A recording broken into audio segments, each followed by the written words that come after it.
Hello guys, कैसे हैं आप सब। आई होप सब अच्छे होंगे। तो कैसा रहा आप लोगों का गणेश उत्सव। बहुत ही धूमधाम से मनाया जा रहा है, बहुत ही खुशियों वाला त्यौहार। घर में सबके गजानन गणपति पधारे थे और आज वही दुख सबके चेहरे पर दिख रहा है कि आज बप्पा जैसे आए थे और वैसे ही उनका विसर्जन करना पड़ रहा है। कितनी अजीब बात है ना। मतलब हम लोग गणेश जी को लेकर आते हैं, उनका पूजा पाठ सब करते हैं, उसके बाद जब विसर्जन का नंबर आता है तो मतलब कितना दुख होता है कि हम लोगों ने इतने दिनों से इतना अच्छा घर का माहौल, पूजा पाठ, सुख शांति समृद्धि सब कुछ रिद्धि सिद्धि के साथ गणेश जी हमारे घर में पधारते हैं। कितना खुशियों भरा माहौल रहता है। और हाँ, एक बात आप लोगों को और बताती हूँ कि मतलब जो हमारे ये फेस्टिवल्स होते हैं, त्यौहार होते हैं, इन त्योहारों से क्या होता है ना कि जो भी हमारा वातावरण होता है ना वो बहुत अच्छा हो जाता है। जैसे कि यहाँ जैसे जैसे त्यौहार एक जाता है वैसे वैसे दूसरा आता है। अब जैसे गणेश चतुर्थी चल रही है तो गणेश का उत्सव होगा। सारा माहौल जितना भी है सब धूमधाम से सब भगवान की महिमा लीला ही सुन रहे होंगे और सबके साथ सब बहुत ही अच्छा होता है और बहुत ही मन में अच्छे विचार भी आते हैं। इसी तरीके गणेश चतुर्थी के बाद से फिर नवरात्रि आ जाएंगे, फिर ऐसे और फेस्टिवल आ जाएंगे। तो धीरे धीरे जितने भी हैं हर तरह की महिमा जो होती है ना वो पूरे वातावरण को हमारे शुद्ध करती रहती है। तो आप लोगों का क्या कहना है इस बारे में। आप लोग ज़रूर इस बारे में अपनी अपनी बात रखिएगा कमेंट में। तो चलिए बात करते हैं आज हम अनंत चतुर्दशी और पुराणों के अनुसार गणेश जी की जो सवारी है ना, शायद आप लोगों को पता हो या ना पता हो। बात करते हैं हम। आप लोगों को शायद बहुत लोगों को पता होगा, बहुत लोगों को नहीं भी पता होगा कि गणेश जी की जितनी भी सवारियां हैं वो हर युग के हिसाब से अलग अलग हैं। आगे हम बात करेंगे, पर पहले हम बात करते हैं जो कि आज है अनंत चतुर्दशी। तो अनंत चतुर्दशी के क्या है, ये विसर्जन से संबंधित भी है। तो आज अनंत चतुर्दशी मनाई जाती है जो कि जगत के पालनहार हमारे जो भगवान विष्णु हैं, इसमें उनकी पूजा की जाती है और जिससे लोगों के सुखों में वृद्धि होती है और हमें संकटों से मुक्ति मिलती है। इस दिन भगवान अनंत के लिए व्रत भी रखा जाता है। तो बहुत लोग होते हैं व्रत रखते हैं, बहुत लोग होते हैं व्रत नहीं रखते। मतलब जिसकी जैसी अपनी श्रद्धा हो उसी हिसाब से इंसान काम करता है। किसी को अगर व्रत कोई नहीं रख पा रहा है तो वो अपनी पूजा से ही अपना सब फल प्राप्त कर सकता है और जो रख सकता है वो रख ले। तो जिसकी जैसी जितनी श्रद्धा हो भगवान के प्रति। और इसमें होता क्या है कि रक्षा सूत्र आते हैं, इसमें तरह तरह के रेड भी आते हैं, येलो भी, मतलब कई कलरफुल तरीके के आते हैं।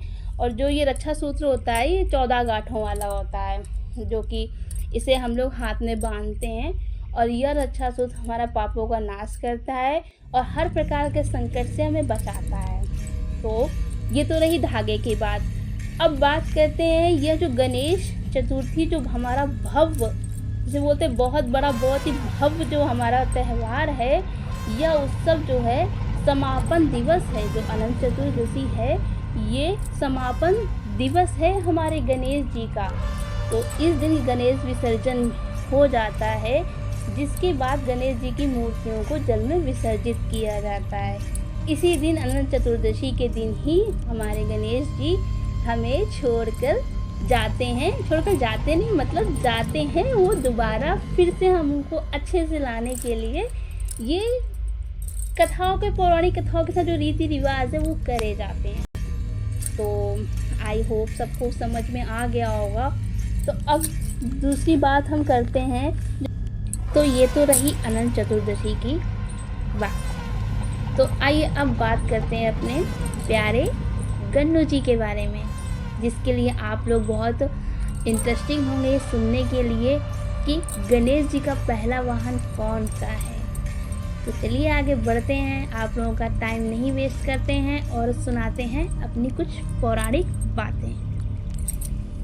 तो गणेश जी का पहला वाहन कौन सा है, आप लोग कमेंट में ज़रूर बताइएगा जिसको जिसको पता है। गणेश जी को हमेशा 4 युगों में भिन्न भिन्न पूजा गया। जितने भी हमारे युग थे ना उनमें गणेश जी के हर भगवानों का ही अलग अलग रूप रहा है, अलग अलग वाहन रहे हैं, और इन सब रूपों का वर्णन जो है, वर्णन भी वाहन से लेकर वर्णन तक सब कुछ भिन्न है। तो गणेश पुराण के अनुसार सतयुग में गणेश जी को विनायक के रूप में भी पूजा जाता था, जहाँ उनकी 10 भुजाएं थीं और उनका वाहन शेर था। आप लोग सुन रहे हैं ना, जहाँ उनकी भुजाएं 10 थी पर उनका वाहन, सतयुग में गणेश जी का वाहन शेर था। और त्रेता युग में गणेश का वाहन मयूरेश्वर था, जहाँ उनकी 6 भुजाओं के साथ उनका वाहन मयूर था। फिर द्वापर युग में गणेश जी ने जो रूप लिया उसे हम आज भी पूजते हैं, जो कि है गजानन।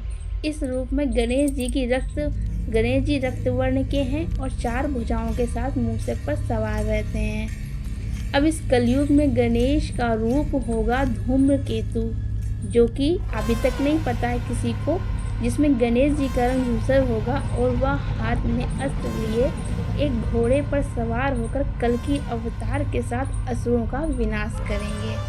तो ये रही गणेश जी की छोटी सी पुराणों के अनुसार एक कथा। तो आप लोगों को ये कथा कैसी लगी, आप लोग कमेंट में ज़रूर बताइएगा। और हाँ, प्लीज़ मेरे चैनल को सब्सक्राइब ज़रूर। तो ऐसी और अच्छी स्टोरी सुनने के लिए आप मेरे चैनल को प्लीज़ सब्सक्राइब करिएगा, और लाइक कमेंट शेयर करना तो बिल्कुल भी मत भूलिएगा, नहीं तो फिर आपको ऐसी रोचक स्टोरी कौन सुनाएगा, मैं सुनाऊंगी। इसलिए पहले चैनल को सब्सक्राइब कर लीजिए।